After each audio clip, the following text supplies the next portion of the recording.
meu amigo Eduardo Vieira, dos Docentes pela Liberdade, vice-diretor para o Rio de Janeiro do Docentes pela Liberdade, e a gente começa falando sobre educação. Vamos lá, Eduardo, é com você. Muito obrigado, Aurélio. É um prazer enorme estar aqui conversando com você. Eu sou um grande admirador, apreciador dos seus textos e da sua forma de pensar. Então é uma alegria. A recíproca é É, verdadeira. muito obrigado.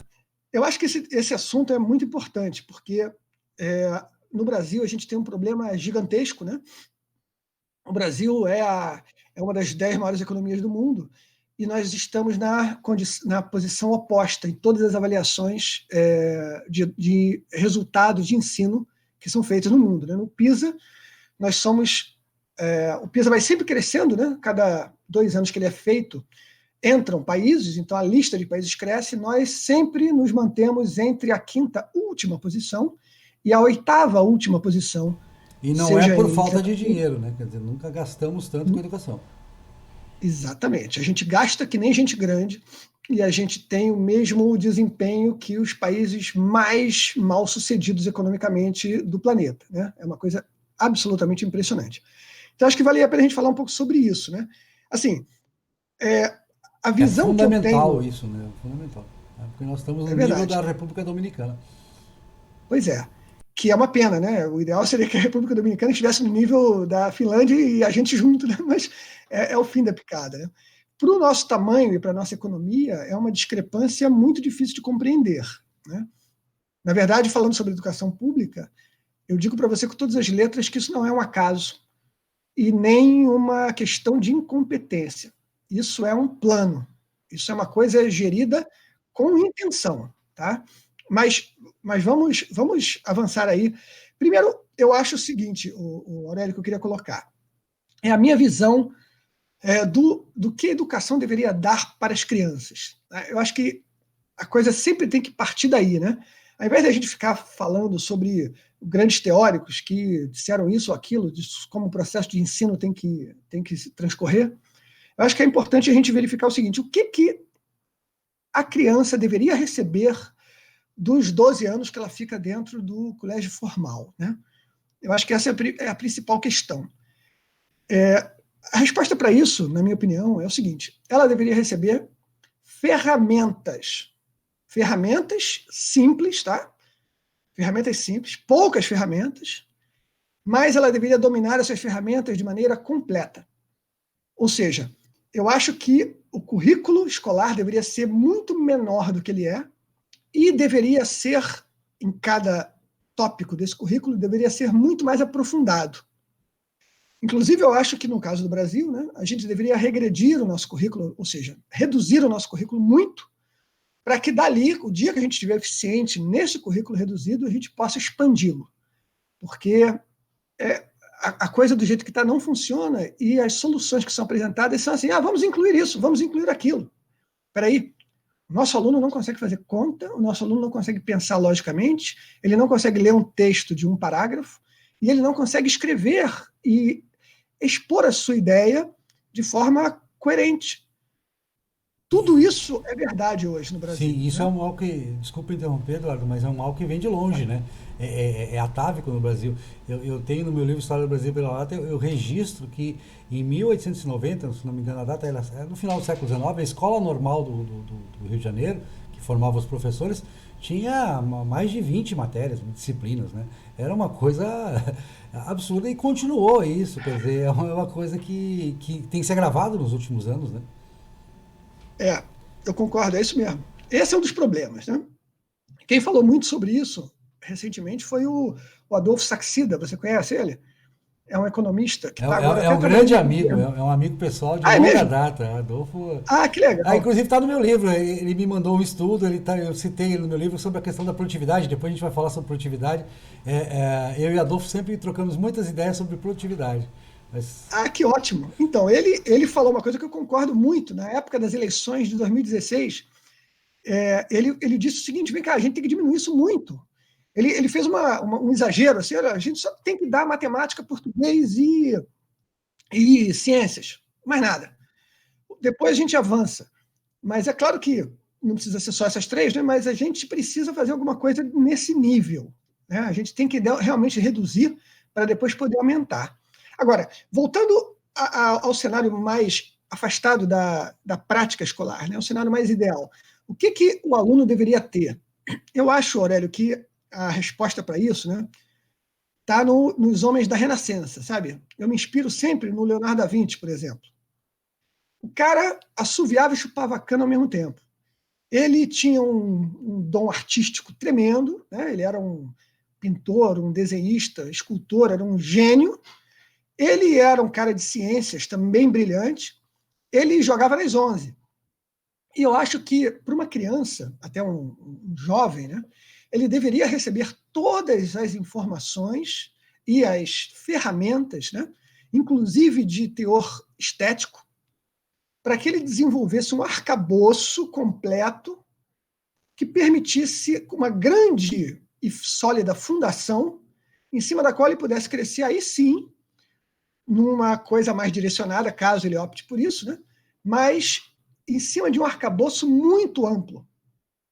Ou seja, eu sou muito contra a visão especializante que a gente tem em muitos lugares hoje. Muito contra. Tenho horror a isso. Eu levo isso nas minhas aulas, né, até a apresentação do conteúdo mesmo. Se eu estou dando uma aula de história, por exemplo, eu costumo fazer palestras divertidas sobre um tema fundamental. Uma das coisas que eu faço. Então, eu estou fazendo uma palestra, por exemplo, sobre as cruzadas. É um tema que eu acho fascinante.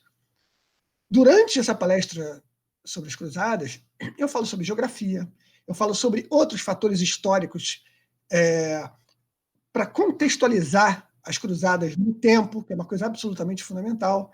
Eu falo sobre ciências, eu falo sobre alavancas, como é que a catapulta funcionava quando ela era usada como arma de sítio, né, para destruir uma muralha, como é que eram as estratégias de sítio, como é que era a navegação na época.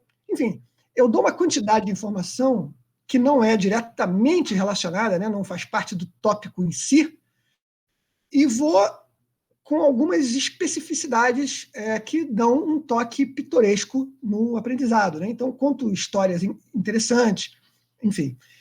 E ensino coisas muito específicas também, como, por exemplo, por que a cavalaria ocidental teve um efeito tão devastador, né, sobre os turcos na época das cruzadas, enfim, pequenas coisas, né, que dão um toque de realidade, né, que permitem que o aluno se transporte na imaginação para aquele momento e viva aquilo um pouco. Então você sai daquela abstração de falação e você vai para pequenas situações onde você permite ao aluno que ele se coloque na posição de um personagem da história, né? Que é uma coisa muito legal.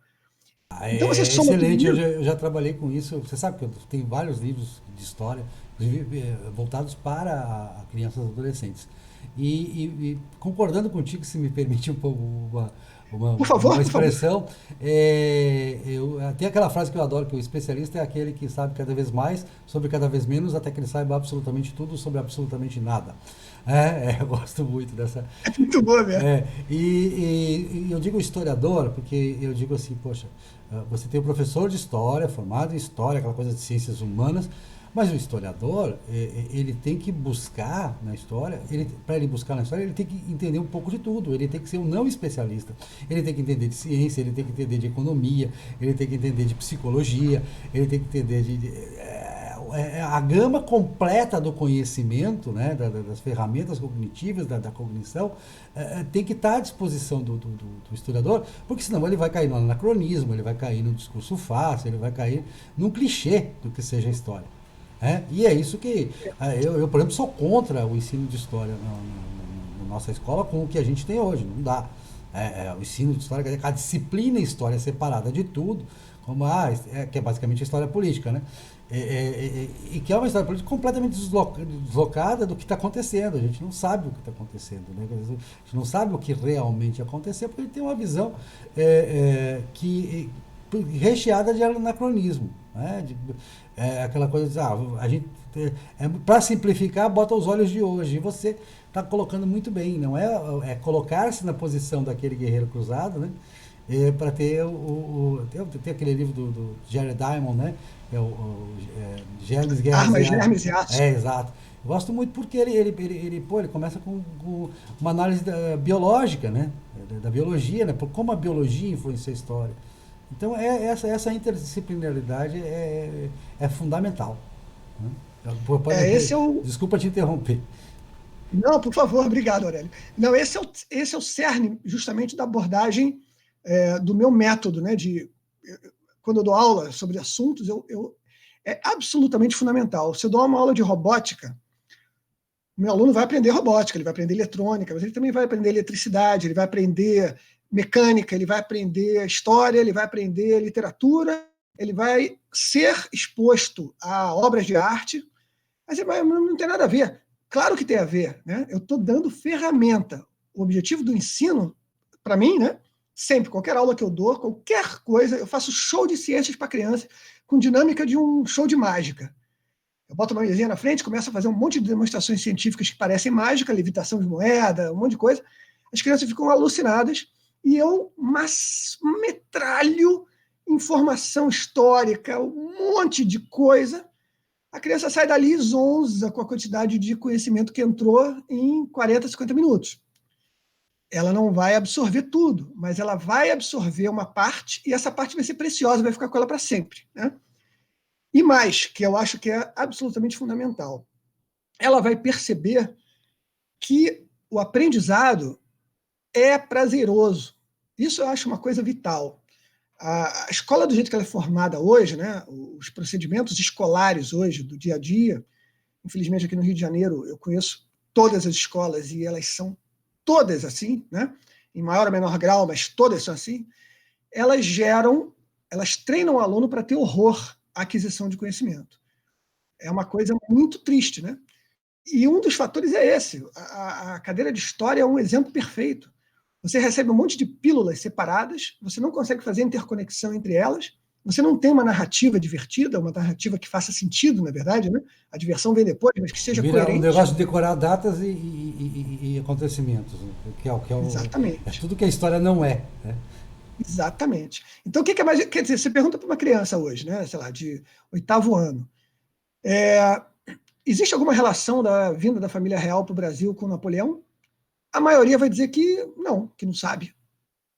E a família real veio para fugir de Napoleão, mas é dado de uma maneira completamente separada. Ninguém percebe que Portugal, né, foi o único reino que driblou Napoleão, digamos assim. Né? A nossa história ensinada nas escolas ensina que Portugal e Brasil eram coisas absolutamente separadas, distantes e inimigas até, né? O que absolutamente não era verdade. Simplesmente a vinda da família real é o estabelecimento no Rio de Janeiro da capital do Império.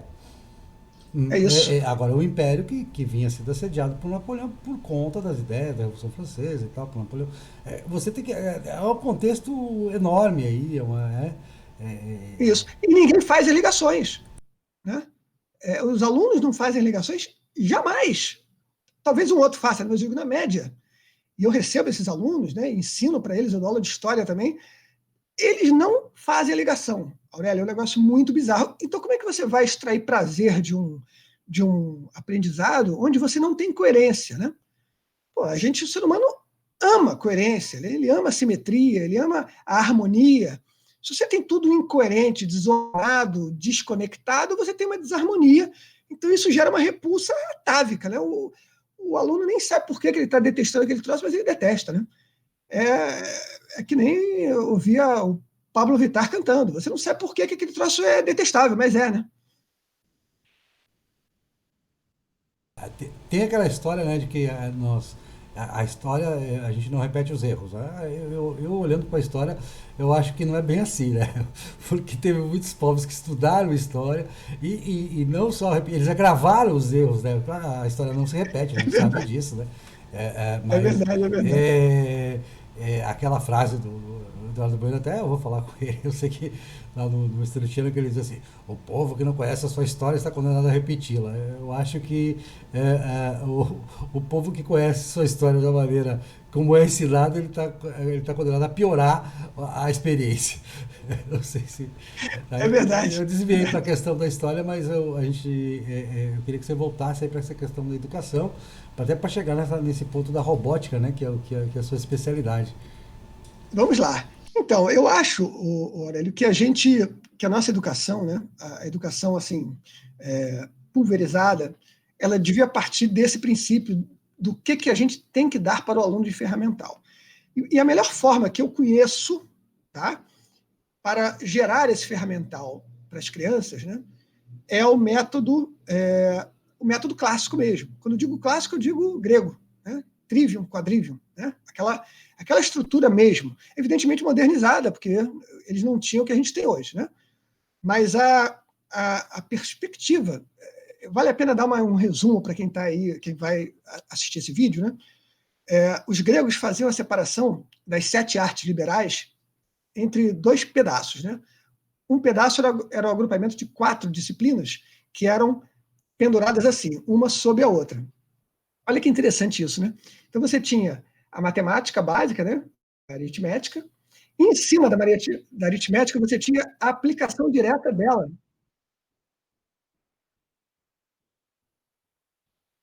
que é a música. Olha que interessante, né? Eu uso isso muito nas minhas palestras. Você sempre pergunta, olha só, qual é a aplicação primeira da matemática, né, que vocês estão habituados, têm contato com ela o tempo todo. É raro acertarem. A música é pura matemática, né? E do lado de cá você tem geometria com a sua aplicação direta, astronomia. Então esses 2 grupos, né, formam o quadrívio, que é as 4 artes, vamos dizer assim, voltadas mais para a matéria. As artes voltadas para o pensamento formam o trívio, que também é muito interessante, né? Eles colocam a lógica junto com a linguagem. A soma da lógica com a linguagem tem a disciplina superior, que é que está no topo, né, do processo todo, que é a disciplina master, que é a retórica. Então, olha que maneiro, né? Quer dizer, a retórica não é só você falar bonito, né? A retórica é você conseguir montar um raciocínio coerente em cima de questões complexas, pesar argumentos, é o uso supremo, né, da inteligência. Então, isso tudo se perdeu. Então, eu acho que a gente devia recuperar essa linha, né? Evidentemente modernizando, né? Não aplicar essas mesmas coisas do mesmo jeito, mas, olha, já seria uma vitória.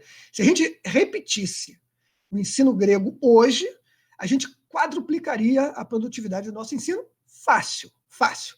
Mas não precisa, a gente pode fazer uma coisa um pouco melhor, porque a gente tem ferramentas mais avançadas hoje. Uma pessoa que eu acho que é fundamental para a gente consultar, né, nesse processo é o Mortimer Adler, que eu sou fã desse cara. O cara escreveu muito sobre isso, sobre como aplicar a educação clássica nas escolas. Ele esteve produtivo, né, na década de 50, 60, nos Estados Unidos, e ele baseia a estrutura de ensino dele nas grandes obras da humanidade, que é muito maneiro. Ele chegou a fazer uma coleção, né, uma listagem das grandes obras, que incluem obras relevantes, mas que deram errado, como o Capital, do Karl Marx, né, para dar um exemplo. Mas ele coloca, são obras que devem ser absorvidas para a gente ter uma perfeita compreensão de tudo que foi feito, né, pela nossa civilização e tudo mais. É muito interessante. Se você aplica os princípios que o Mortimer Adler postula na década de 60, nossa senhora, eu nem sei onde a gente estaria hoje, tá? Seria uma grandeza. E a gente não tem nada disso hoje. Então, aí é que eu acho que a gente deveria, e esse processo, nessa direção que a gente deveria caminhar. Esse processo também nos Estados Unidos, né? Os Estados Unidos também perderam relativamente qualidade da educação e eles estão se defrontando com isso, principalmente na escola pública americana, né? E também deveriam refletir sobre esse aspecto que você está colocando. A Ivy League americana, né, aquelas grandes universidades e tal, elas basearam da década de 60, o ensino delas, né, nessas grandes obras. Essas grandes obras do Mortimer Adler compuseram o currículo dessas instituições, né, até que veio a década de 70. E aí houve uma verdadeira guerra para remover esse material das escolas, incluindo aquelas coisas dos dead white men, daquela crítica de que todo esse conteúdo foi produzido por gente morta, no sentido de ultrapassada, né, e branca. Isso na década de 60, 70. Você imagina, né? A gente está falando de Black Lives Matter hoje e essa patuscada toda. Disso aí que você está falando da década de 70 vai surgir em Stanford o politicamente correto, que a gente chama de politicamente correto. Isso. Cria de Stanford em cima dessa ideia. De que não existe hierarquia entre culturas, né? Tudo é a mesma coisa. Não existe civilização. Devemos voltar à tribo. É o bom selvagem militante. Né? Exatamente. É o sonho do Foucault, né? Vamos destruir todas as estruturas de poder, que ele chama de poder, né? Todos os elementos que compõem a civilização, e vamos voltar para a boa e velha lei do cão, lei do mais forte, todo mundo se matando pela rua. Graças a Deus, ele não conseguiu o seu intuito ainda, mas ainda estamos brigando por isso, né? Aliás, esse é mais ou menos um resumo da nossa situação educacional hoje no mundo. É uma briga entre quem quer avançar na direção da destruição de tudo, né? Da destruição do que é clássico e do que funciona, e quem quer manter esse negócio e evoluir devagarzinho, que também é uma briga entre conservadorismo e progressismo, né?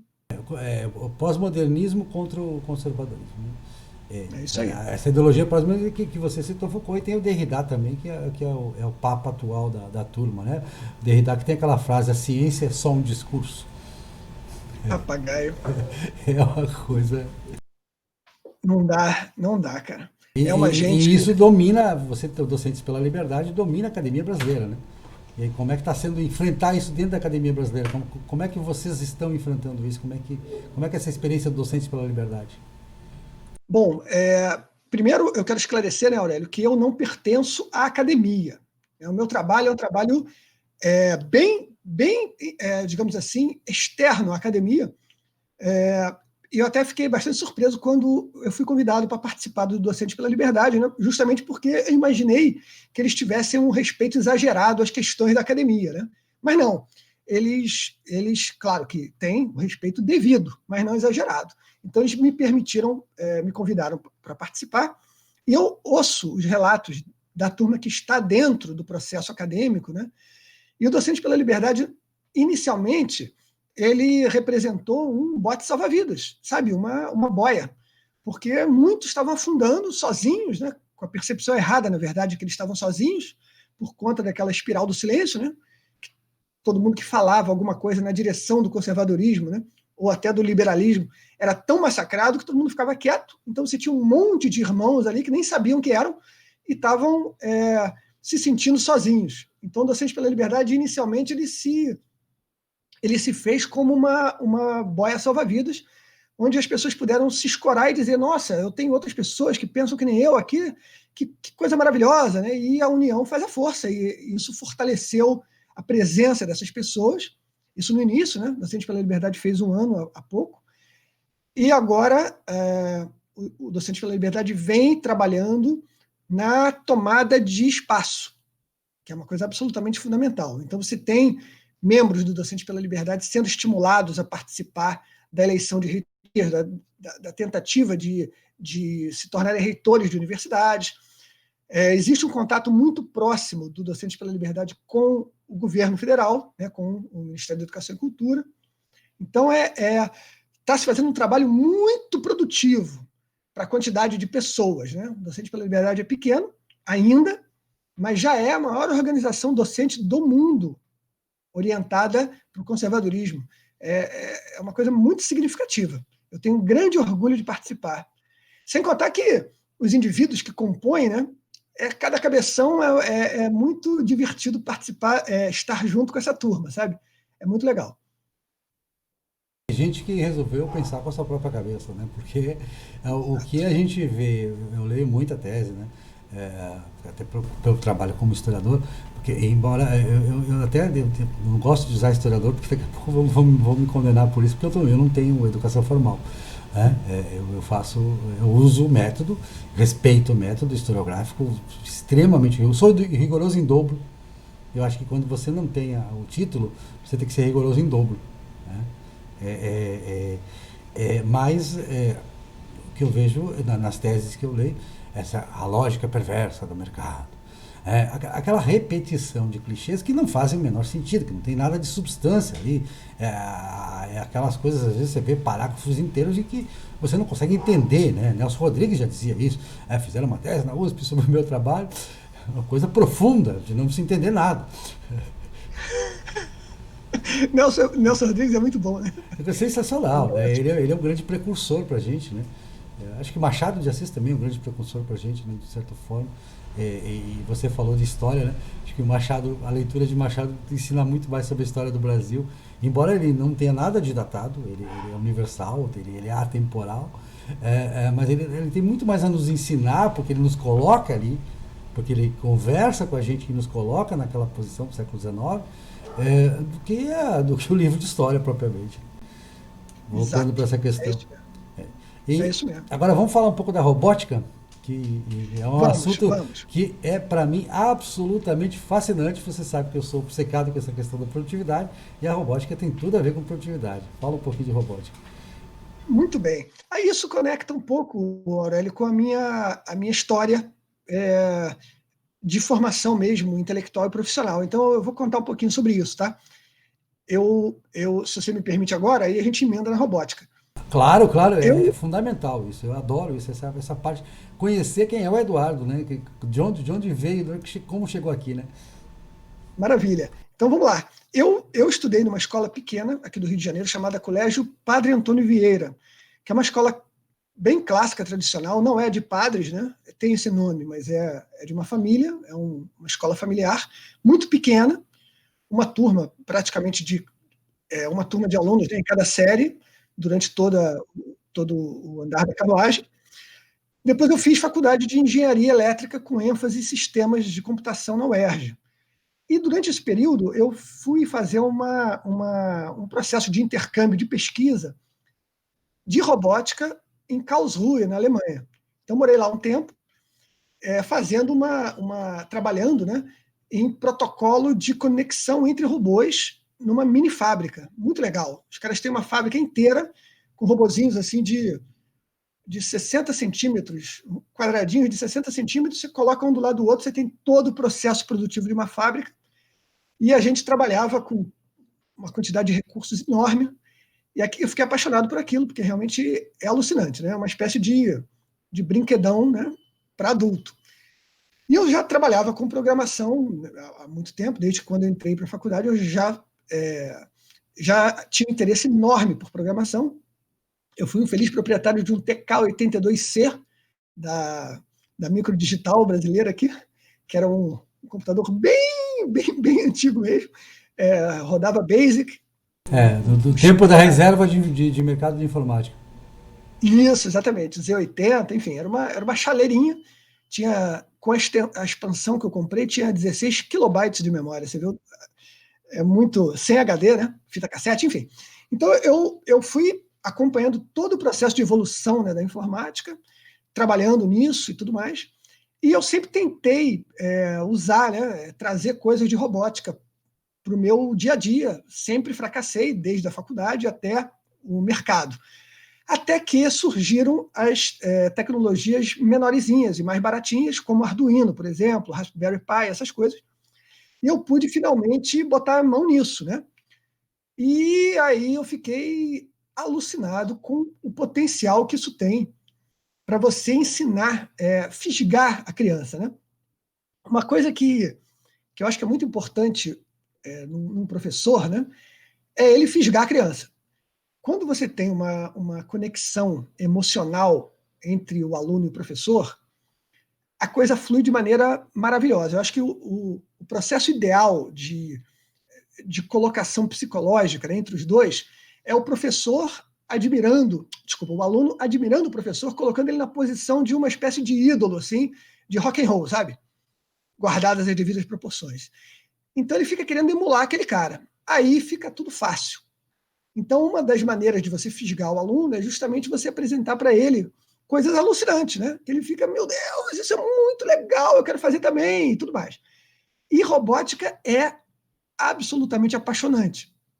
Então eu comecei a fazer pequenos projetos, né?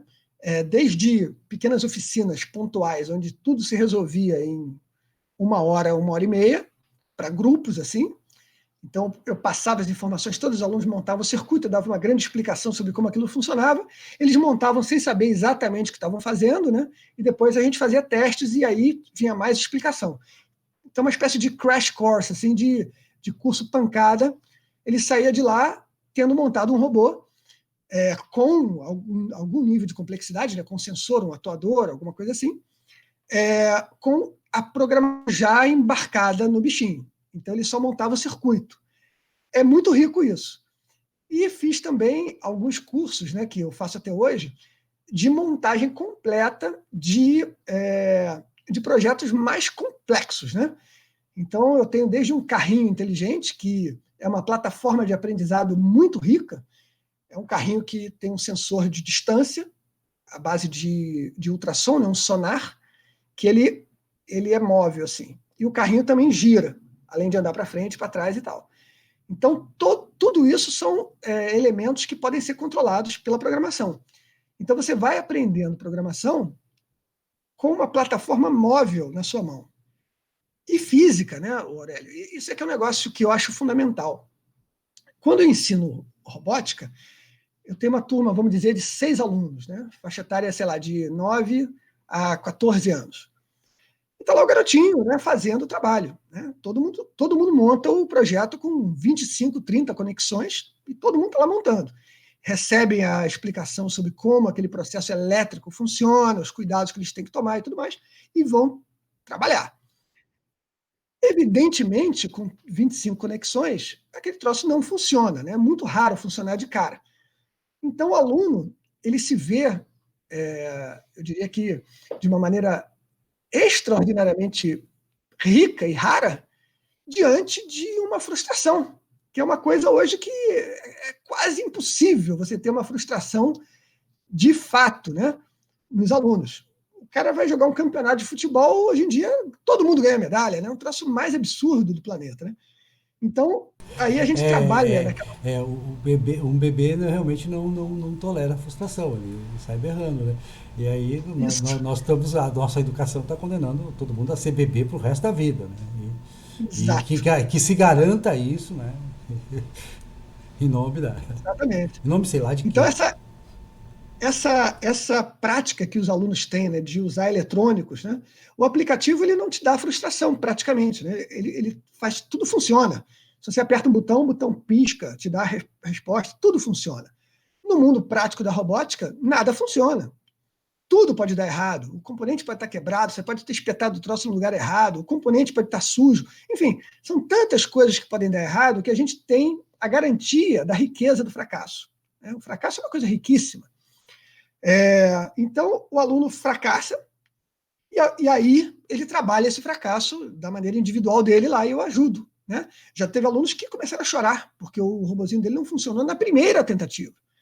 Então, aí você tranquiliza o garoto, mostra para ele a verdade, né, da prática de montagem de projetos complexos, que sempre não funciona e que não tem problema nenhum. Olha só como é que a gente vai fazer isso funcionar. Vamos fazer uma análise aqui de erro. O que pode estar errado? Vamos lá. E vamos conferindo tudo, daqui a pouco o projeto está funcionando, o aluno não só está feliz que o projeto está funcionando, como ele ganhou a perspectiva de como tratar de um obstáculo, como analisar um erro, como verificar onde está a solução daquele problema. Né? Isso é ferramenta, tá certo? Isso é ferramenta que ele leva para o resto da vida. Isso é exatamente o que a gente poderia chamar de pensamento crítico, que não é dado nas escolas, que dizem que só dão um pensamento crítico. Né? Então, é uma coisa muito interessante na robótica, né? Trazer a prática mesmo, física, para o dia a dia do aluno, com pouco risco, que é uma outra característica interessante. Né? Se eu vou trazer a prática física para o aluno, fazendo uma manipulação de ácido sulfúrico concentrado, o aluno pode perder um dedo ali, né? Mas em robótica, não. Nada ali pode machucá-lo. Aquela coisa trabalha com 5 volts, né? O Arduino, por exemplo, trabalha com 5 volts. Se ele tomar um choque de 5 volts, ele não vai nem sentir. Nem cosquinha ele vai sentir. Então é completamente seguro e é muito rico. E embute tanto a eletrônica, que é uma coisa fina, quanto a elétrica, que é uma coisa mais grosseira e mais, digamos, primordial, como também a programação, que é uma coisa altamente abstrata e intelectual. Então você traz o abstrato para o prático. É por isso que eu sou apaixonado por esse troço, Aurélio. E é por isso que eu comprei uma impressora 3D, porque eu passei digamos assim, eu perdi um limite quando eu comprei a impressora 3D, porque eu passei a poder criar qualquer projeto de forma muito barata, né? E do jeito que eu quero, sem precisar depender de um fabricante específico. Né? E eu É uma coisa muito eu legal. tive a honra que você me deu de ser presenteado com o resultado da sua impressora 3D, né? Uma estátua Você de recebeu o busto Churchill. do Churchill? É, exatamente. É. Ah, que bom. Tá em lugar de honra aqui. Ah, que legal, que legal. Pois é muito interessante, né? E a impressora 3D não deixa de ser, né, um robô também, né? Ela é exatamente um robô que obedece lá a determinados comandos, né? Eu já vi E hoje vídeos americanos, não sei se foi americano ou europeu, com um robô, que é uma impressora 3D, né, mas ela tem o formato de robô, construindo paredes, por exemplo, de casa. exato, É exato. tipicamente um robô com alguma inteligência, né? Com alguma Exatamente. com habilidade. É, mu- é muito interessante você poder fazer peças, né? A gente vai chegar muito rapidamente, né, na produção de peças, inclusive de metal. Né? Logo, logo vamos chegar nisso aí. De um jeito ou de outro. Já tem gente trabalhando nisso. Então, quando você tiver a produção de peças de metal, da mesma maneira que você tem a produção de peças de plástico hoje e resina, daqui a pouco não vai ter nada que a gente não possa fazer em termos de protótipo, né, de forma muito rápida. E a característica principal da impressora 3D é justamente que ela permite você fazer uma peça com alto grau de complexidade de forma muito rápida, porque você faz toda a modelagem do software de modelagem 3D no computador, depois a impressora gera aquela peça. Então é muito rico. Eu não tenho aqui uma pena, mas depois eu vou te mandar o desenho. Eu fiz um dos projetos que eu fiz, que é muito legal. Bom, modéstia à parte, desculpa aí, mas é que é legal mesmo. É um guindaste, todo controlado pela criança. A criança faz o guindaste, a criança faz o rabicho de fiação de controle, faz o controle remoto do guindaste com fio, monta aquela trapezonga toda e ela pode usar um guindaste que funciona completamente igual a um guindaste de verdade, Aurélio. Imagina se eu tivesse um treco desse quando eu era criança. Eu não ia querer sair de casa. Eu ia, sabe? E É uma é maravilha. desafiador para a criança, né? É um desafio. Ela Pois vai é, entender a ideia de que com conhecimento ela pode fazer coisas, né? Que ela pode realizar coisas, ela pode ter prazer com o conhecimento, né? exatamente. Exatamente. E uma decorrência disso, né, uma decorrência positiva disso, desse trabalho, né, toda vez que eu faço esse tipo de coisa, eu acabo gerando, quando dá certo, e normalmente dá, graças a Deus, né, e está dando cada vez mais porque a prática faz a perfeição, né, eu gero esse estado que eu te falei de admiração da criança. Né? Então a criança pergunta para mim, puxa, professor, o que eu posso fazer, né, para chegar onde você está? Né? O que você fez para adquirir esse conhecimento? E aí vem a bala de prata, né? Que o pessoal me pergunta, vem cá, mas esse negócio de... As crianças gostam muito de super-heróis e tudo mais, né? De vez quando a gente para e brinca sobre isso, eles conversam, cada um fala, eu pergunto sempre, qual é o superpoder que você gostaria de ter e tal. E eu digo, se eu disser para vocês que existe no mundo prático, né, na nossa vida hoje, um soro, uma forma de fazer coisas similar ao soro do super soldado do Capitão América, que vai realmente formar vocês em uma coisa superior, vocês acreditariam? Eles ficam oriçadíssimos, né? Puxa, mas o que é isso? Claro, que maneiro, como é que é isso? Não sei o quê. Eu digo, a literatura. E aí, pronto, né? Bom, aí, como isso? Não sei o quê. E aí eu explico os processos, né? Digamos assim, de benefício que o nosso cérebro tem quando ele é apresentado a uma obra literária, mesmo que não, principalmente que não seja técnica, né? Uma obra literária mesmo, né? Uma obra que conte uma história humana. E eu vendo isso muito bem, né? Sou bom vendedor dessas tralhas que eu faço, né? Então o aluno sai da minha aula querendo ler, né? Então, volta e meia eu recebo ligações de mães dizendo assim: vem cá, Eduardo, o que aconteceu aí na aula? Por quê? Não, porque o meu filho chegou aqui com uma lista de livros e querendo ir para a livraria comprar livros e tal. Falei, bom, isso fui eu mesmo, né? Porque eu dourei a pílula de tal maneira que ele fica com a sensação verídica, né? Com a certeza, digamos, né? De que ele vai, se ele se dispuser a ler, ele sabe que ele vai ser um pouco desafiador no início, de acordo com o hábito que ele tem desenvolvido durante a vida dele, mas que se ele romper a barreira inicial, ele vai se tornar um outro ser humano daqui a algum tempo, né? Isso é muito legal. Você falou, porque você sabe que eu sou autor de ficção também, né? E ficção, eu tenho Não sabia, não? vários livros de ficção, inclusive é erótico também, Ah, mas olha, que de maneiro. tudo um pouco. Tem ambientado no Rio de Janeiro, que eu fiz uma coisa que era uma homenagem que eu fiz a Nelson, né? Que Eu maneiro, olha. ambientei na Penha aí, né? Tal, eu tinha conhecido uns amigos na Penha, tinha passado um dia na Penha aí com o pessoal, batendo papo, acho muito legal isso. Bom, mas só sobre a literatura tem que ter tensão e intensidade. E aí no meu livro, pela editora Record, Evangelho segundo a Filosofia, eu elaborei uma nova teoria sobre a felicidade, que desfazendo aquilo que você disse, né? Evitar a frustração. Isso é epicurismo. É Epicuro que ensinou que a felicidade é resultado de escapar da dor, fugir da dor. E como é o contrário, eu provo que é exatamente o contrário. Você criar uma tensão, uma dor, uma coisa que te incomoda, e aí você sai daquilo, você tem uma saída, você encontra a saída, e você tem um alívio. E esse alívio é a felicidade. Então a dor precede a felicidade. A gente sabe disso na prática, quem tem e isso é maturidade, é você ensinar a criança a dar passos, né? Ela sentir que vale a pena dar passos na direção de uma maior maturidade. Né? E não, Isso aí, eu perfeito. acho que. Então, esses conceitos filosóficos também claro, a gente despreza um pouco a filosofia, né? A filosofia virou também uma área povoada por gente que quer, né? O pós-modernismo dominou a filosofia ultimamente, né? Infelizmente. A gente fica com Derrida na cabeça, com Foucault e tal, quando pensa em filosofia, mas a filosofia tem outros desafios. Ela também pode ser, como a história, um desafio para o conhecimento, como a literatura pode ser, né? Então, só fazer essa observação. Mas Não, eu concordo plenamente. a robótica, eu acho assim, eu fico pensando, né? Quando eu penso em robótica, eu penso em automação também, né? Eu estive em Portugal recentemente, pô, eu fiquei empolgadíssimo com aquilo, fiquei felicíssimo em ver que pedágio não tinha operador, que era tudo você conversando com a máquina do pedágio, ou então era automático, ele mandava aquilo, fatura para o cartão de crédito, tá tudo certo.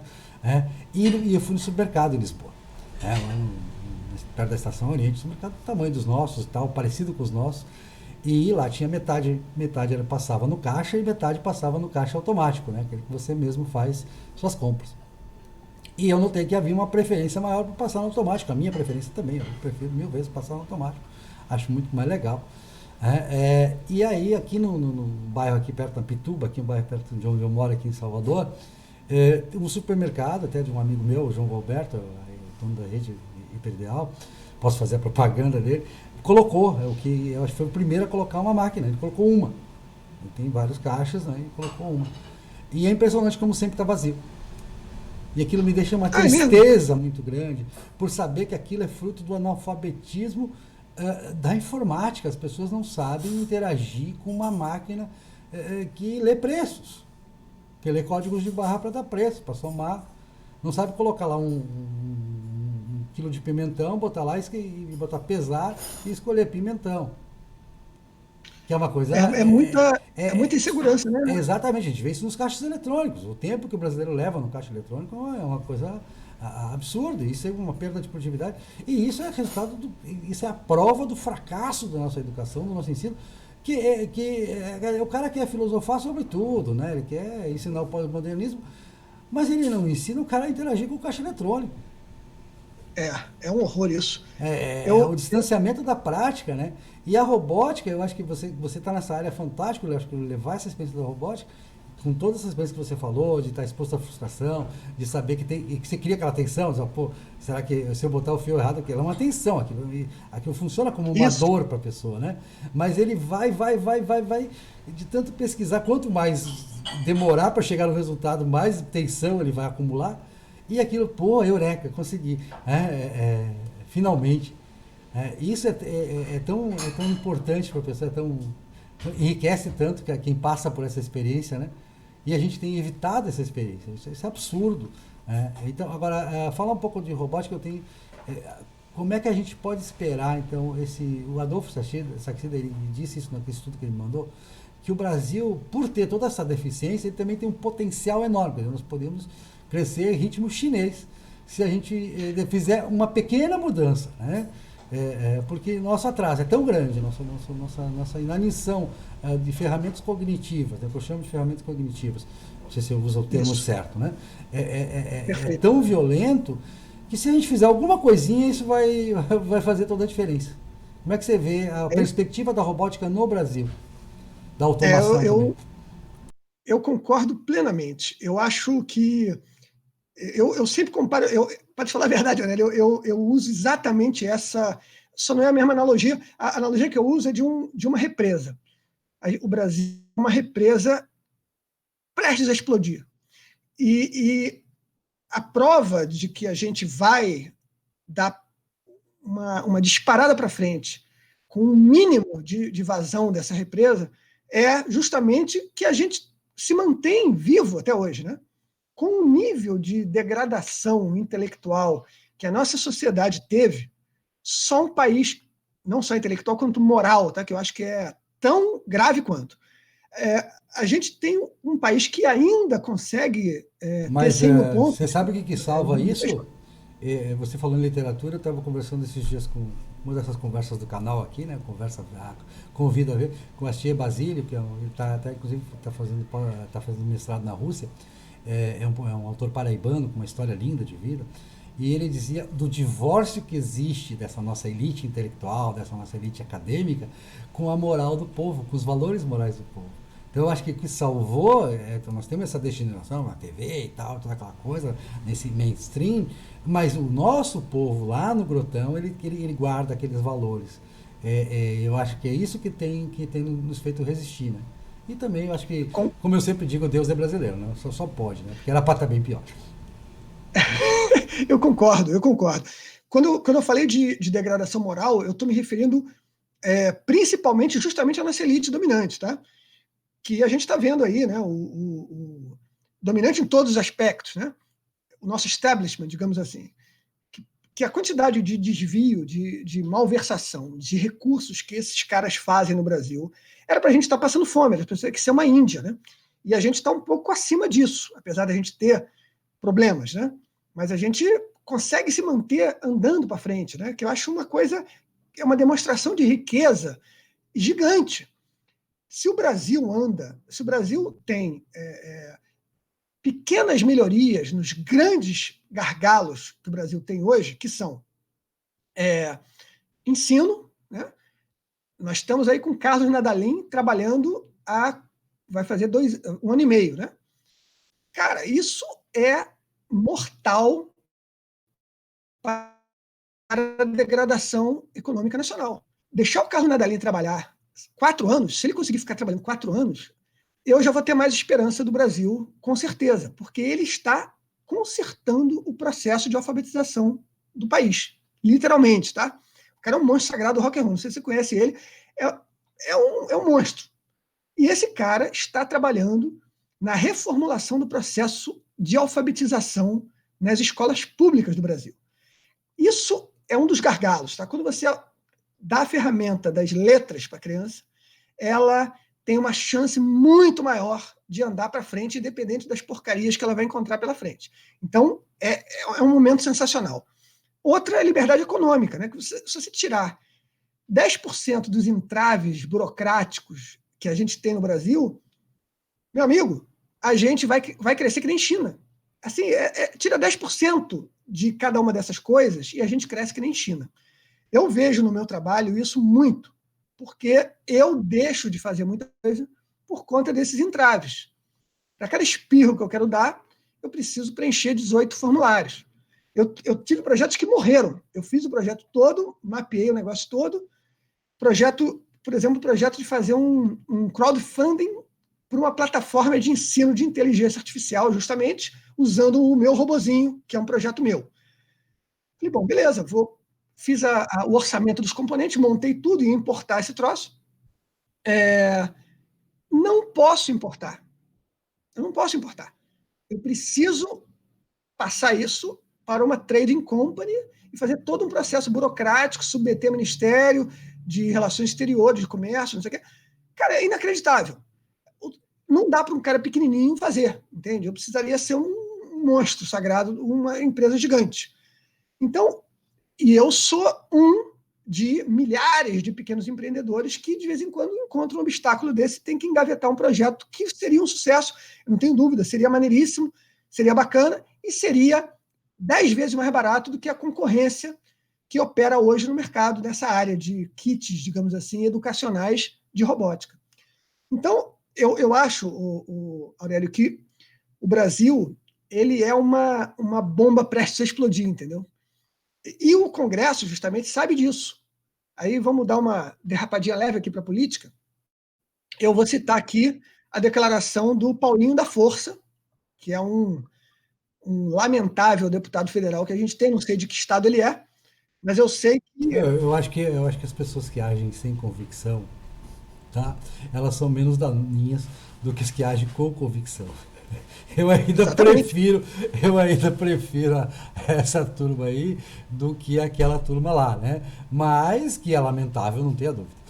Mas continua, Mas conta a declaração dele. o Paulinho da Força é a turma de lá, tá? O cara dá a seguinte declaração, foi gravado isso, tá? Ele diz com todas as letras: olha, se a gente não... Isso foi na época da discussão da reforma da Previdência, quando a gente estava com um projeto de reforma da Previdência de 1 trilhão e o Congresso deu uma desidratada como eles conseguiram, né? Do máximo que eles conseguiram. E o Paulinho da Força falou isso. Se a gente não desidratar essa reforma da Previdência, o Bolsonaro se reelege. Quer dizer, imagina você, né? Uma reforma da Previdência é um troço benéfico para todo mundo, né? A economia dá um galope quando você tem uma redução de um... Portugal é o grande exemplo. Sorvedor. Portugal Exato. é um exemplo fantástico, porque isso tem um efeito direto na produtividade, isso tem um efeito fundamental. Agora, se você vê, foi o PS português, eu tenho uma amiga, inclusive eu quero entrevistar ela esteve aqui no Brasil, a Mariana Trigo, que ela é socialista, ela é progressista, né? Ela reconhece, a questão de mercado ela reconhece como eficiente. E é do Partido Socialista, trabalhou para o José Sócrates, trabalhou nessa reforma da Previdência Portuguesa e foi feita pelo Partido Socialista Português, que prevê a pensão básica é 1/3 do salário mínimo. O rendimento médio, a pensão média é menor que o salário mínimo. Então vocês verem, e hoje o que acontece? Você, em 2019, pela primeira vez, Portugal conseguiu ter superávit na sua conta de previdência pública, sabendo que Portugal tem uma média de idade ainda maior que a nossa. Olha só. É impressionante. Agora, o que isso significou? Portugal, nos últimos anos, nós sabemos que tem se destacado dentro da União Europeia, por ganhos de produtividade, por ganhos econômicos e tudo mais. Porque se você tira uma carga, né, de despesa do Estado, você pode diminuir a carga de arrecadação do Estado. Né? É óbvio, você não pode diminuir a carga de arrecadação se você não diminuir a carga de gasto. É uma matemática simples, né? E aí você consegue ter dinheiro na economia, enfim, é um monte de maravilhas, mas eu quis citar que é a má intenção desse cara, entendeu? Ele tinha a percepção, né, e deve ter até hoje, que se você se você conseguisse fazer uma reforma da Previdência grande, você teria um galope da economia. Todo mundo ia se dar bem e o atual presidente ia se reeleger, seja lá qual fosse, na verdade. Né? Quer dizer, qualquer presidente que faça uma reforma de 1 trilhão, ele vai ter um ganho gigantesco, né? E vai provavelmente se reeleger. Enfim, é uma coisa intencional. Agora, o cara sabe. Imagina se privatizar, né? Se privatizar as estatais, aí... É aquela coisa que você falou, né, Aurélio? O Brasil tá tão no erro, né? ele está tão no erro, não tem lugar que a gente aponte o dedo. Se a gente apontar o dedo para saneamento, a gente diz, se melhorar 10% do saneamento, bum, no Brasil. Você pode apontar o dedo para qualquer lugar. Transporte, pumba. Aumentou 10% na nossa eficiência de transporte, bum, no Brasil.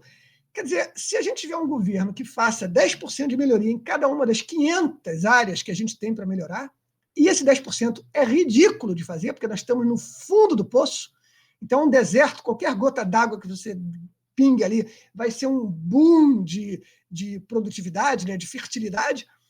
A gente tem um potencial de crescimento gigantesco. Então, sou muito otimista. Eu acho que, inclusive, se você me permite uma derivaçãozinha para outro lado agora, eu acho que esse problema que a gente está tendo da pandemia, com o inevitável fechamento, né, de um monte de lojas, que é uma coisa lamentável do ponto de vista absoluto, né, isso tem o potencial de gerar um benefício ali adiante, tá? Eu tenho visto, eu não falo essas coisas porque vão achar que eu sou utilitarista. Eu não sou utilitarista, eu sou um crítico do utilitarismo. Você sabe disso, você também, né? A gente tem que ter valores morais, não há economia que funcione sem bons valores morais. Mas é evidente que tem coisas que são matemáticas.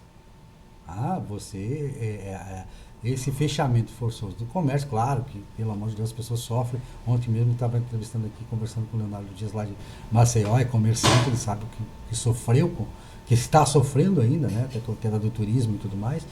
Mas isso é uma destruição criativa.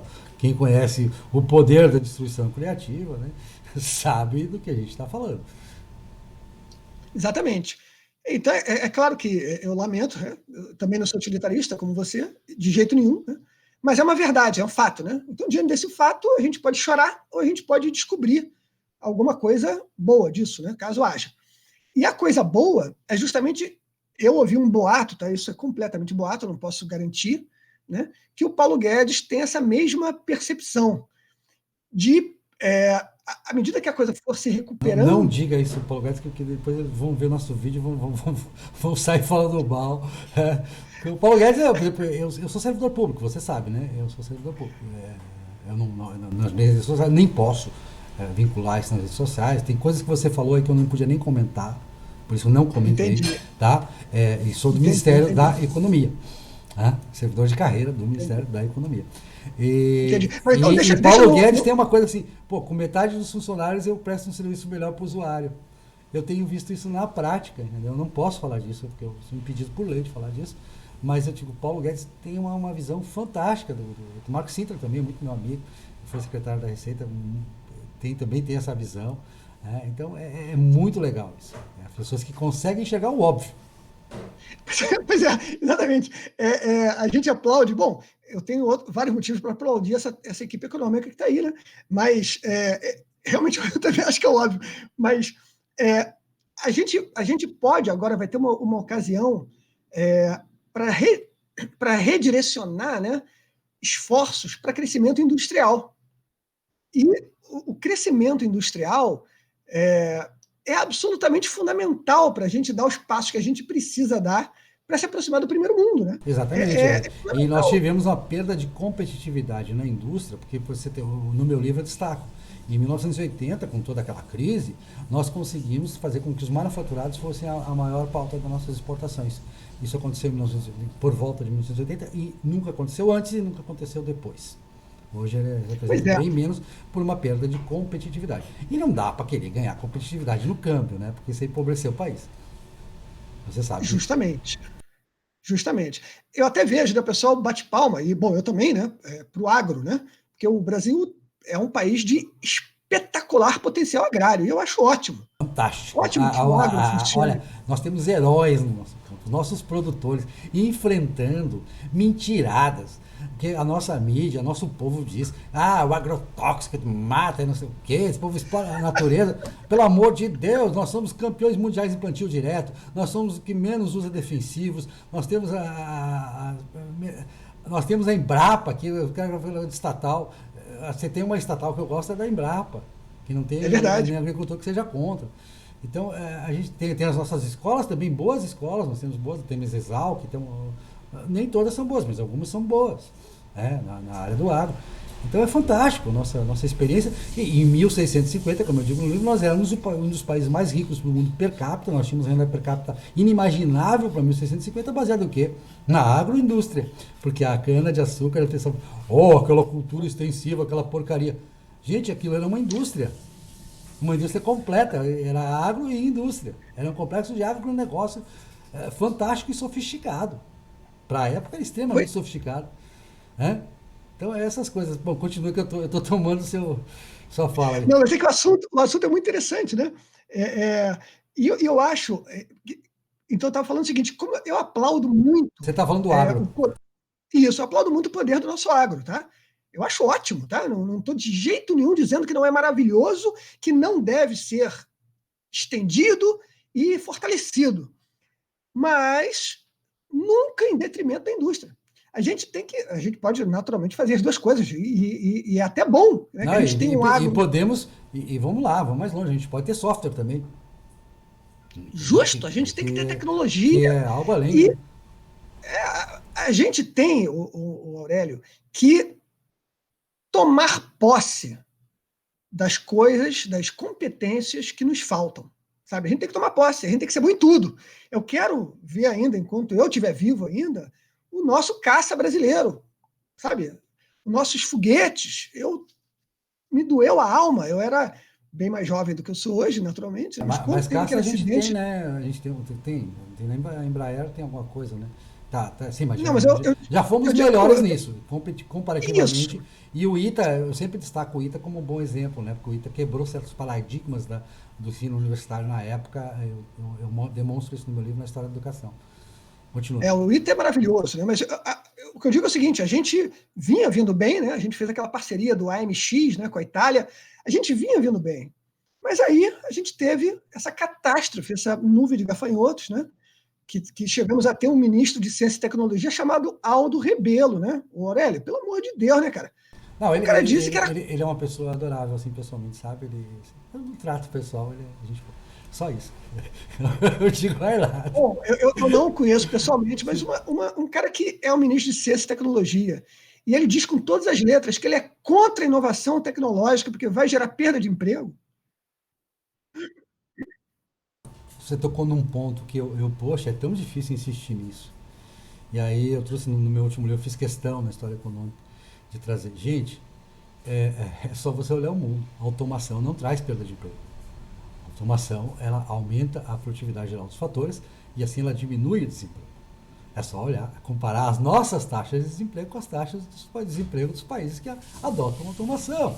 Isso é uma conta muito simples. Isso. E é ninguém menos, eu fui buscar um autor de esquerda, progressista, que o pessoal admira, que é o Paul Krugman, porque o Paul Krugman diz, além de tudo, além de certas coisas, porque existem pensadores de esquerda que conseguem pensar com a própria cabeça. Eu admiro isso. Eu citei o exemplo da Mariana Trigo lá de Portugal, mas o Paul Krugman também é uma pessoa que eu me disponho a ler ele porque ele consegue pensar com a própria cabeça.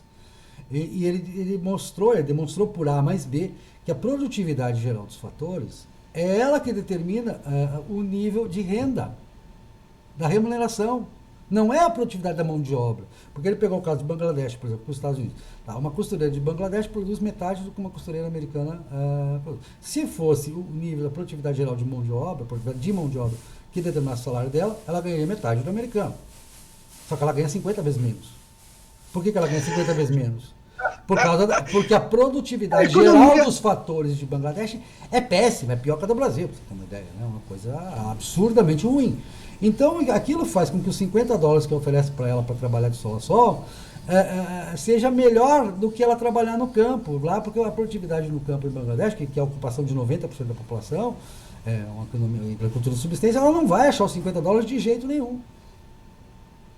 E eu demonstro também como o Brasil se atrasou por manter pessoas. Isso foi exclusão, sim. Exclusão, caso pensado, de manter pessoas no nosso sertão por séculos e séculos em agricultura de subsistência, sem ter relações com o mercado, sem ter interação com o mercado, sem entender o que é uma política de preços, sem ter a experiência de comercializar a sua produção. Né? Então, enfim, essas questões, poxa, tem coisas que não são de direita e de esquerda, são bom senso. É puro bom senso. Enfim, Eu tenho dificuldade de entender a forma de certas pessoas pensarem, né? Quer dizer, o cara... Eu acho que tem ideologia por trás, né? Porque não é possível que seja burrice. O Aurélio, eu não Existe uma acredito. coisa, É o nível. Eduardo, você sabe por que o cristianismo, por que o cristianismo construiu a sociedade mais próspera e livre de todos os tempos, completamente destacada de qualquer outra ao longo da história? Tá, por causa do amar uns aos outros, porque a questão da confiança, você sabe, o fator confiança, que é um problema, nós temos déficit de confiança no Brasil terrível em todas as áreas, né? É, é para a questão da confiança, mas é também por causa do monismo. O monismo é uma novidade dos gregos, você deu o exemplo lá que vem do pensamento monista, porque o pensamento da pessoa, o primeiro pensamento filosófico de qualquer pessoa, e os orientais, eles têm sabedoria dualista, ó, yin e yang. Tudo é dualismo na filosofia oriental. Foi quando eles começaram a entender o nosso monismo que eles fizeram, a revolução que eles fizeram. E aí cresceram absurdamente. É o que o Adolfo diz, né? Por que a Coreia do Sul cresceu absurdamente? Porque a Coreia do Sul importou até o cristianismo. Por via das dúvidas, tem até um depoimento coreano. Olha, por via das dúvidas, a gente importou. A gente não sabia por quê, mas sabia que funcionava. E é por causa do monismo. Você tem que ter uma visão integrada das coisas. Né? Aquilo que você falava no começo. Os conhecimentos são integrados. E essa visão de que eu vou tirar o emprego aqui do caixa, eu vou provocar miséria, isso é uma visão dualista. E a visão a visão que a gente aprendeu na nossa faculdade, nas nossas escolas, é dualismo puro. Eu vou dar um exemplo bem claro, né? Uma vez eu estava dando uma palestra, isso no tempo do Haddad, inclusive o chefe antigamente, que era o Xavier, que veio dar palestra comigo. Eu e ele que dava palestra por um grupo de professores universitários aqui da Bahia. Não vou dizer se era do Estado da União para não comprar briga. Professores universitários públicos. E aí eu falei, né, que, poxa, tem muita deficiência. Eu lia, na época eu estava com um revisor de artigos acadêmicos. Eu lia, tem deficiência de português aqui, às vezes o cara não sabe se expressar, né, tem aquele problema, né. E aí, para minha surpresa, o chefe de gabinete do Haddad disse, não, tem muito professor universitário que é analfabeto funcional, ele não sabe se expressar. E aí, quando foi passada a palavra aos professores, você sabe o que o representante dos professores disse? Que concordava integralmente com a gente. Mas que não era culpa do governo, que não dava dinheiro, que pagava salários muito baixos, eles não podiam comprar livros para se estudar, eles não podiam ter literatura, eles entendiam a compreensão da literatura para a formação deles, mas o governo paga muito pouco para a gente. Então, é esse dualismo que está presente, e isso é um pensamento idiota, obviamente. Quem conhece a filosofia monista, que é a filosofia basicamente o Platão ainda tem um pouco de dualismo, né? Mas o pensamento de Heráclito, que é o que vai para o Evangelho, né? Ninguém notou aquela parte lá do verbo se pescar, aquilo é Heráclito. É a filosofia monista, do verbo de Deus, do logos de Deus feito carne. A gente despreza a religião, né? No Brasil, como o Brasil tem preconceito, eu fico pasmo. Agora mesmo estava lendo um autor de esquerda, assim, um cara assim, intelectual, dizendo, o problema do Brasil são os evangélicos. Como é que é? Papagaio. Pode inverter essa frase. Esses caras provocaram, alfabetizaram milhões de pessoas. Esses caras incentivaram pessoas a empreender. Hoje você vai em qualquer comunidade, como eu estava indo hoje de manhã para recolher o material, está lá para um documentário que eu estou fazendo, você vê empreendedorismo nos bairros mais simples, mais humildes, né? E que é feito dessa gente que ganha essa mentalidade dos pregadores evangélicos no Brasil. Então é uma coisa assim, é um divórcio entre o pensamento de elite no Brasil e o pensamento popular, e há um divórcio que depois contra o pensamento de elite. Sem dúvida alguma, sem dúvida alguma. Eu acho que esse é um elemento, esse apego, né, à religião, é um elemento fundamental de preservação da nossa sociedade, sabe? Eu acho absolutamente vital. Eu sou bastante crente nisso, para te falar a verdade, tá, Aurélio? Eu estou muito longe. Eu sou católico apaixonado.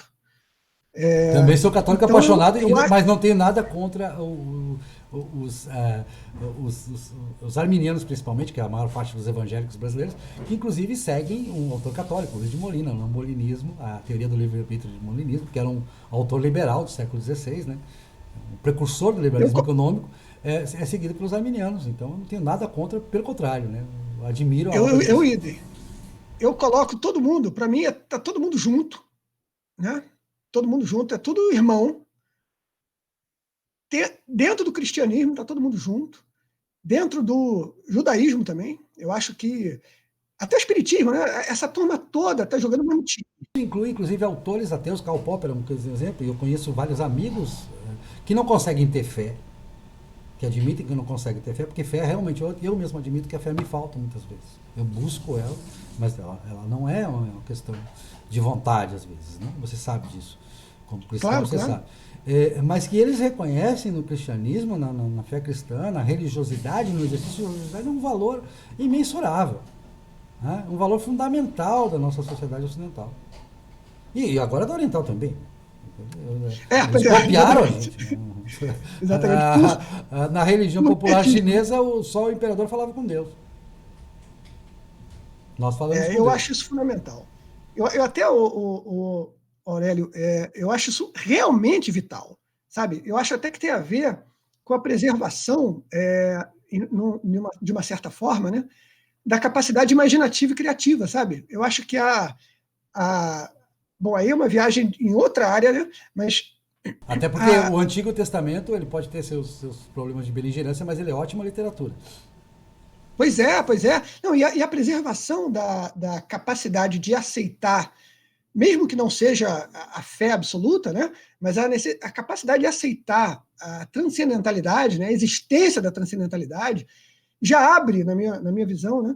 Um monte de portas que o materialismo fecha. E são portas fundamentais para a nossa capacidade cognitiva, na minha visão, sabe? Nós passamos de uma hora de programa, Eduardo, infelizmente, passamos bastante. Não, a gente pode continuar. Eu quero inclusive te convidar para a gente fazer outras vezes. Eu acho que esse papo a gente tem que continuar. De repente a gente vai até fazer. Poxa, vai ser um prazer, a gente Aurélio. vai fazer até um quadro permanente, aí vamos fazer uns debates sobre temas específicos e tal, né? Pra gente ficar bem focado. Né? É legal.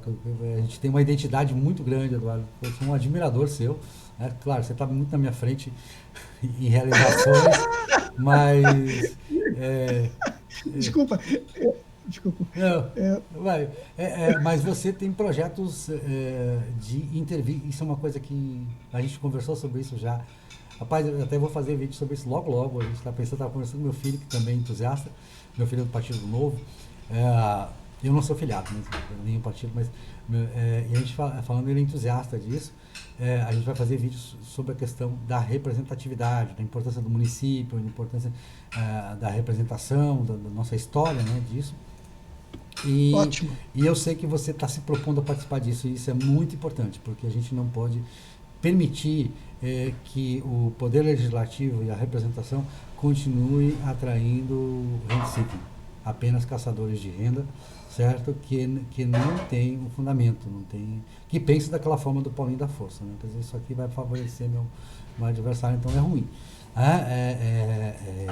Então você está com esse projeto aí, eu te desejo muita sorte, eu vou te apoiar no que for possível, e eu acho que o povo do Rio de Janeiro está precisando muito disso.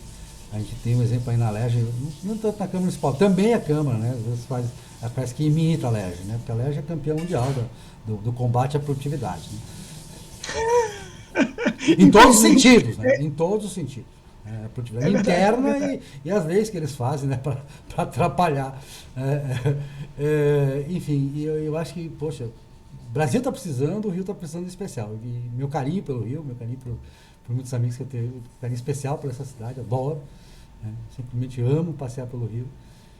Então eu queria te deixar boa sorte que você falasse um pouco disso e também, né, pudesse depois fazer o que a gente chama de considerações finais. Eu detesto essa palavra, mas fica à vontade para falar. Sem eu te interromper, porque eu interrompo demais. Imagina, Aurélio. Bom, primeiro deixa eu te dizer que eu ri, porque eu sou um grande admirador seu, né? Eu acho que você tem você adquiriu uma quantidade preciosa de conhecimento, né? E toda vez que você coloca isso para fora é sempre enriquecedor, né? O mundo fica mais rico.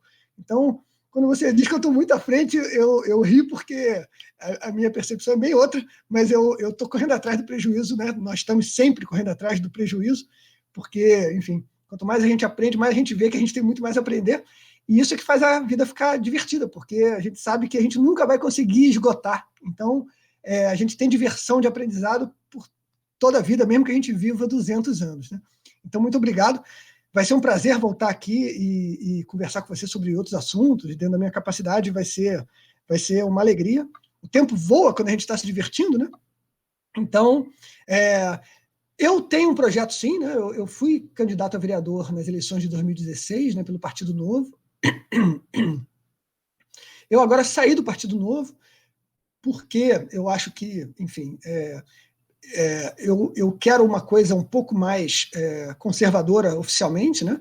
Então o Partido Aliança pelo Brasil ainda não saiu, então eu vou ficar pulando, talvez escolhendo um partido sem a fortaleza ideológica que eu gostaria, né? O alinhamento conservador, até que eu consiga encontrar um partido que seja formado, que seja realmente conservador do jeito que eu gosto, e aí eu seguirei nele, né? Mas, então, nesse momento, eu estou trabalhando burocraticamente para minha candidatura a vereador nessas eleições. Não sei se vai ser possível, porque há muita burocracia e questões partidárias envolvidas. Tem e os tal. prazos também, né, que são muito... Exatamente. Então, não sei se isso vai ser viável, mas eu estou trabalhando para isso. Caso não seja, eu farei isso, com certeza, nas eleições de 2022, tá, para deputado estadual federal, de acordo com a minha abrangência, né? Eu queria citar para você aqui que dentro desse projeto... Não, você na LERJ, a gente não gosta da palavra revolução, mas você seria uma revolução. Eu acho que eu ia causar bastante dor de cabeça para os cancros entranhados dentro daquele lugar, você não acha, não? Eu ia me dedicar, chega a ser pelo menos, a isso. divertido, às vezes eu dou risada. É verdade, é verdade. Trágico, é mas verdade. dou risada. E eu acho que eu pretendo participar disso, né, mesmo por uma questão de gerar sangue novo e gerar discussões novas, né, nesse processo político, né, que eu acho que a gente tem que entrar. Porque se a gente não entra, não há vácuo no poder, se a gente não entra, alguém entra. Então, eu pretendo fazer isso sim, Aurélio, e ter o seu apoio é uma coisa preciosa, eu vou te manter informado e à medida que isso vai avançando. Mas eu queria citar uma coisa que eu estou fazendo, que eu acho que é relevante, Aurélio. Eu recebi o convite para fazer um quadro sobre cultura, chamado Cultura e Verdade, no canal Vista Pátria, que é um canal de grande porte, né, do Alan Frutuoso. É um canal que tem quase 500 mil assinantes. Então, eu tenho tido uma visibilidade lá muito maior do que eu poderia se eu fizesse o meu canal e fosse trabalhando ele aos pouquinhos. Então, eu já estou trabalhando nesse canal desde o final de março, e eu já estou chegando a 1 milhão de visualizações. Eu estou dizendo que você está na minha frente, depois você diz que não. Né? Mas então eu tive uma catapultada assim da minha visibilidade por conta disso, e eu acredito que isso possa reverter em benefícios, né, no futuro para uma eventual investida política e tal. Então eu estou fazendo bastante fé nesse tipo de ação, né, de massa, assim, porque nesse quadro eu faço explicações mais simplificadas, com uma didática bem grande, com um monte de exemplos, sobre temas que são, na verdade, muito profundos e muito caros à nossa população, e há uma carência completa de gente abordando esses assuntos. Então, aí por isso é que eu tenho bastante receptividade, né? Então é muito interessante. Então pretendo fazer isso. E fechando aqui, eu queria te agradecer e te parabenizar por esse trabalho que você está fazendo também, tá, Aurélio? Porque isso é divulgação de coisas boas, de novidades, de ideias novas. Isso é justamente a revolução midiática que a gente está fazendo no nosso dia a dia, que eventualmente amanhã vai ganhar a grande mídia. Tá? Nós vamos ser a grande mídia no futuro, não tenho nenhuma dúvida disso, por uma questão crua de qualidade. Então, inexoravelmente, de um jeito ou de outro, isso vai se tornar, por uma questão mercadológica, a grande mídia. E você está fazendo um trabalho ótimo de crescimento disso, de enriquecimento desse conteúdo. Tentarão nos cancelar, né? Sempre estão tentando nos cancelar, como nos cancelam na grande mídia. Teve o exemplo essa semana de um grande amigo meu. Mas a gente vai resistir. Com certeza, com certeza. É inexorável. Essa onda conservadora veio para ficar e nós vamos tomar conta de tudo. Claro que a gente não tem aquela parte do ninguém larga a mão de ninguém, né? A gente resiste individualmente mesmo. Exatamente. Exatamente. Exatamente. Muito E, obrigado, né? Foi um prazer enorme. eu te agradeço. Depois de terminar a gravação, a gente continua aqui, né? Pra gente conversar um pouquinho. Tá? Tá ótimo. Beleza. Grande abraço, Eduardo, e vamos ter novas oportunidades. Espero que sim, né? Espero que você tenha gostado. Eu saio de alma lavada. Muito obrigado, adorei. Muito Valeu. obrigado. Vamos sim. Abração.